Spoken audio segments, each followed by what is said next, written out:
बहुत दूर दराज की बात है। एक कस्बे में डेजी और अप्रैल नाम की अपनी बीमार माँ के साथ दो बहनें रहती थी। अप्रैल, मैं दूध दूह रही हूँ, तू जरा माँ को दवा दे दे और थर्मामीटर से उनका बुखार भी चेक कर ले। अप्रैल डेजी से छोटी थी। अप्रैल को ये कतई बर्दाश्त नहीं था कि उसकी बड़ी बहन उसे हुक्म दे। डेजी मुझसे बड़ी है, इसलिए ज्यादा अम्मा बनती है, हर काम के लिए मुझे हुक्म देती है और खुद दूध दूहने के बहाने आंगन में बैठकर लड़कों को देखा करती है। अब ये इतनी सारी दवाइयाँ हैं, मालूम नहीं कौन सी दवाई देनी है। क्या मुझे डेजी से पूछना चाहिए? नहीं, उस बेकार इंसान से पूछने का कोई मतलब नहीं। ये गुलाबी वाली गोली खिला देती हूँ, ये माँ ने बहुत दिनों से नहीं खाई है। अप्रैल अपनी माँ को अनजाने में गलत दवा खिला देती है। गलत दवा खाने की वजह से माँ की तबीयत और नासाज हो जाती है।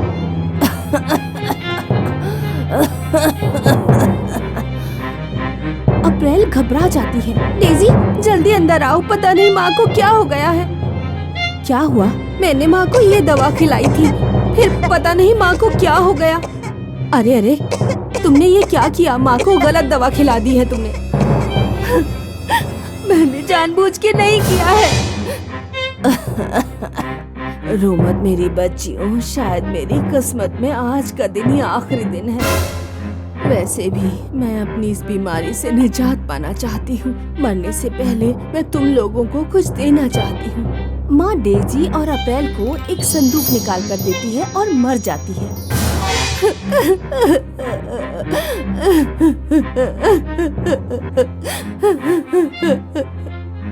नहीं माँ, आप हमें छोड़कर नहीं जा सकती। मुझे माफ कर देना माँ, मैंने आपको गलत दवा खिला दी। माँ, आप वापस आ जाओ माँ, वापस आ जाओ। अब हम किसके सहारे जिएंगे? दोनों बहनें संदूक खोलकर देखती हैं। संदूक में 2 पोटलियां और एक खत था। डेजी खत पढ़ती है। मेरी प्यारी बेटियों, तुम्हारी उम्र अब शादी की हो गई है, लेकिन मेरे जाने के बाद ऐसा कोई नहीं है जो तुम्हारे लिए सही लड़के की शिनाख्त कर सके। इस संदूक में 2 पोटलियां हैं जिनमें हीरे हैं। तुम दोनों वो हीरे लेकर सफर पर निकलना। क्योंकि तुम दोनों बहुत खूबसूरत हो, इसीलिए कई लोग तुम्हारे सामने शादी की बातें करेंगे, लेकिन किसी की शक्ल सूरत की वजह से तुम उससे शादी मत करना। शादी उसी से करना जो तुम्हें 1 हीरे के बदले 4 हीरे ला करके दे। डेजी और अप्रैल हीरे लेकर सफर पर निकल पड़ती हैं। जब वो सफर पे कुछ दूर पहुंची तो एक लड़का डेजी के करीब आकर बोला, हे खूबसूरत लड़की, मेरा नाम सुंदर है, क्या तुम मुझसे निकाह करोगी? डेजी अपनी पोटली से एक हीरा निकाल कर देती है और कहती है, अगर तुम इस हीरे के दमखम पर 4 और हीरे लेकर इस पते पर लौट आए तो मैं तुमसे शादी के लिए तैयार हो जाऊंगी। ठीक है, मैं पूरी कोशिश करूंगा।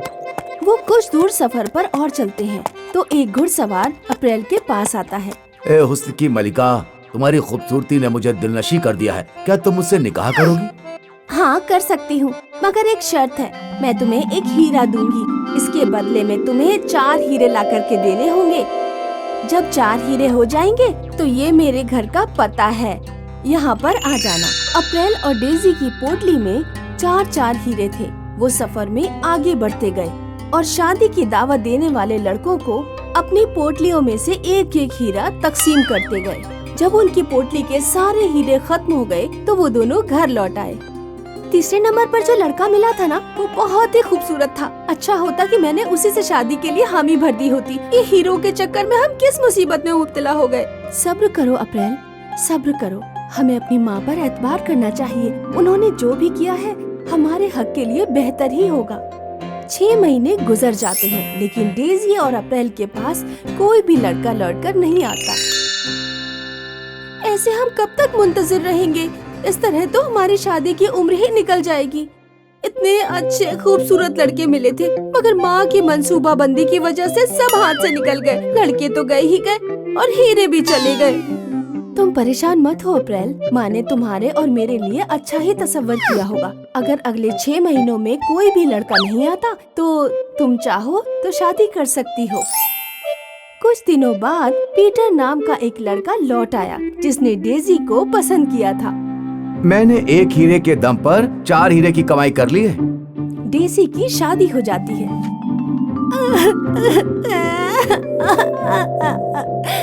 तुम्हारी तो शादी हो गई और मैं ऐसे ही रह गई। लगता है मुझे कोई लेने नहीं आएगा। आएगा अप्रैल, थोड़ा सा सब्र करो। माँ, तुम आसमान से देख रही हो ना, क्या खुदा इतना ही सख्त दिल है? मैंने जिन लड़कों को हीरे दिए थे उनमें से कोई भी लौट कर नहीं आया। आखिरकार एक दिन जॉन नाम का एक लड़का आता है जिसने अप्रैल को पसंद किया था। तुम्हारे दिए एक हीरे को बेचकर मुझे जो पैसे मिले, मैंने उन्हें अलग अलग काम के लिए निवेश किया और इतना पैसा कमाया कि आज मैं 4 नहीं बल्कि 10 हीरे लेकर वापस लौटा हूँ। मुझे लगता है कि तुम दोनों की माँ बहुत ही अक्लमंद रही होंगी। वो मुमताज की कुव्वत को जानती होंगी। इस तरह अप्रैल की भी शादी हो जाती है। देखा, मेरी प्यारी छोटी बहन, माँ की अक्लमंदी की वजह से आज हमें इतने होशियार शौहर मिले हैं और हमारे हीरे भी वापस मिल गए। ठीक कहा, आज मुझे एहसास हुआ कि सब्र का फल बहुत मीठा होता है। कहते हैं कि सोने में दौलत होती है, ये किसी की जिंदगी संवार देती है तो किसी की बर्बाद भी कर देती है। आइए सुनते हैं इसी मुहावरे को सच साबित करने वाला एक अफसाना। एक देही इलाके की एक लड़की देही इलाके में अपनी माँ के साथ रहती थी। अपने शौहर के अचानक मरने के बाद बबली की माँ बबली को लेकर अपने भाई अमन सिंह के यहाँ सफर एहतमाम करती है। ले बबली, 2-4 कपड़े और धो दे, फिर खाना नौश फरमा लेना। मामी जान, मैं पहले ही 10 कपड़े धो चुकी हूँ और अब पूरी गठरी फिर ले आई हैं। मेरे हाथों में दर्द हो रहा है। ओहो, खाना खाते वक्त पेट में दर्द नहीं होता और कपड़े धोते वक्त हाथ दर्द करने लगे। माँ बेटी को बिल्कुल मुफ्त का खाना खाने को चाहिए, काम के ना काज के, दुश्मन अनाज के। क्या हुआ भाभी जान, आप हमेशा मेरी दुख्तर को तंज कसती रहती हैं। चल बबली, पहले खाना खा ले, सहर से भूखी है। बचे हुए कपड़े शाम को धो लेना। मुमानी का खून खौल जाता है। बबली की मुमानी को बबली और उसकी माँ नागवार गुजरती थी। वो किसी तरह से इन दोनों से निजात पाना चाहती थी।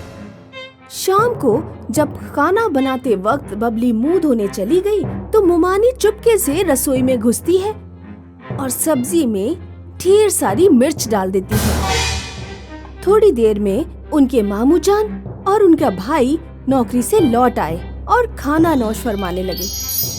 ये खाना आज किसने बनाया है? इसके हर जद मिर्ची डाली जाती है क्या? तुम्हारी भांजी ने बनाया है।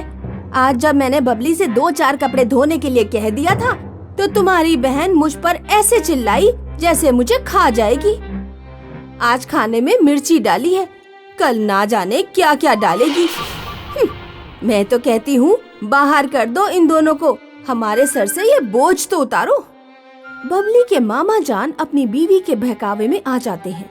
तुम दोनों लोग इस घर से बाहर निकल जाओ, हमारे अपने बहुत अखराजात हैं, हम तुम्हारा खर्च नहीं उठा पाएंगे। लेकिन भाईजान, हम कहाँ जाएंगे? कहीं भी जाओ, मैं नहीं जानता, लेकिन यहाँ से निकल जाओ। इस घर से मेरी बहुत सी यादें जुड़ी हुई हैं। माँ का वो चाकू, वो पुरानी कुटिया। आप मुझसे ये घर छोड़ने के लिए क्यों कह रहे हैं? ये लो, माँ का पुराना चाकू ले जाओ, हम इसका इस्तेमाल नहीं करते और पुराने ख्यालों के सहारे ही जिंदगी गुजार लेना। यहाँ से निकल जाओ। बबली की माँ और बबली शब में ही कपड़ों की पोटली लेकर दूसरे सफर पर निकल पड़ते हैं। अम्मी जान, अब हम कहाँ जाएंगे? बचपन में मेरी एक लीला नाम की अजीज दोस्त थी। उसका ससुराल शायद 5 मील दूर मीरपुर देही इलाके में है। उसी के पास चलते हैं बेटा। लेकिन मालूम नहीं कि वो मुझे पहचानेगी या नहीं। अल्लाह जाने, बहुत वक्त गुजर चुका है। माँ बेटी कुछ दूर तक चलते रहे। जब थक गए तो एक पत्थर के साए में सो गए। सहर होने पर बबली को बहुत जोर से भूख लगी। माँ, बहुत शदीद भूख लगी है। वो देख, सामने एक आम का पेड़ है, उस पर कच्चे आम लगे हैं। वहीं से कुछ आम तोड़ ला। बबली दरख्त पर चढ़कर कच्चे आम तोड़ लेती है। जैसे ही वो चाकू से आम को काटती है, आम सोने का बन जाता है। ये क्या हुआ माँ? लगता है आपकी माँ के चाकू में कोई तिलिस्मी शय है। हमारे पास सोना तो आ गया, लेकिन ये जगह रहने लायक नहीं है। हमें मीरपुर ही चलना चाहिए।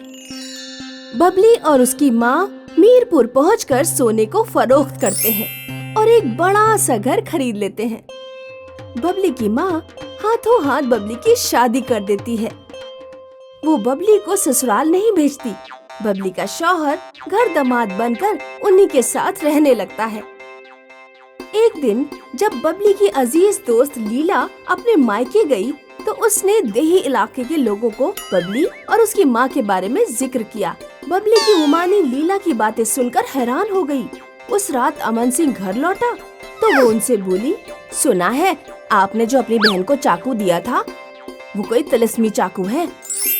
उससे कोई भी चीज काटिए वो सोने में तब्दील हो जाती है। किस्मत ही खराब है हमारी, इतना कीमती चाकू आपने उनको दे दिया। तुम बेफिक्र रहो, मैं उस चाकू को किसी बहाने से अपने घर ले आऊंगा। अमन सिंह माँ के चाकू की तरह एक चाकू तकमील करवाता है। वो एक चूहा अपने साथ लेता है और एक दिन बबली के घर पहुँच जाता है। बबली की माँ उस दिन घर पर तन्हा थी। सलाम वालेकुम आपा, मैंने तुम्हारे साथ जो कुछ भी किया मैं उसके लिए माफी चाहता हूँ। कोई बात नहीं भाईजान, अब हम अपनी जिंदगी में खुशहाल हैं। अमन सिंह ने देखा कि तिलिस्मी चाकू पास की मेज पर ही रखा है। वो अचानक ही अपनी जेब से चूहा निकाल देता है। इतने में ही अमन सिंह चाकू को बदल देता है। अरे अरे अरे, मुझे माफ करना, पता नहीं चूहा मेरी जेब में कहाँ से आ गया। शायद रास्ते में घुस गया होगा। अच्छा आपा, अब मैं चलता हूँ। इस तरह फरेब से अमन सिंह तिलिस्मी चाकू को लेकर अपने घर पहुँचता है।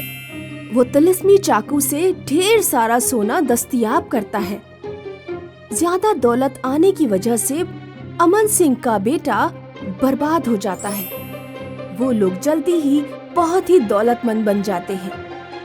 वो जुआ, शराब और मस्तीखोरी में मुब्तला हो जाते हैं।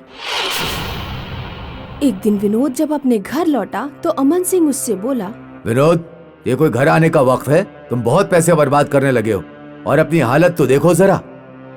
जब घर में सोना देने वाला चाकू है तो मैं पैसे की फिक्र क्यों करूं? लाओ चाकू मुझे दीजिए, मुझे और सोना चाहिए। तुम्हें चाकू नहीं मिलेगा और कल से तुम कहीं भी नहीं जाओगे। बाबा जान, मुझसे बहस मत करिए, चाकू मुझे दीजिए। नहीं दूंगा। अमन सिंह और विनोद चाकू के लिए आपस में ही लड़ जाते हैं। गलती से चाकू विनोद के पेट में चला जाता है। चाकू घुसते ही विनोद सोने का बन जाता है।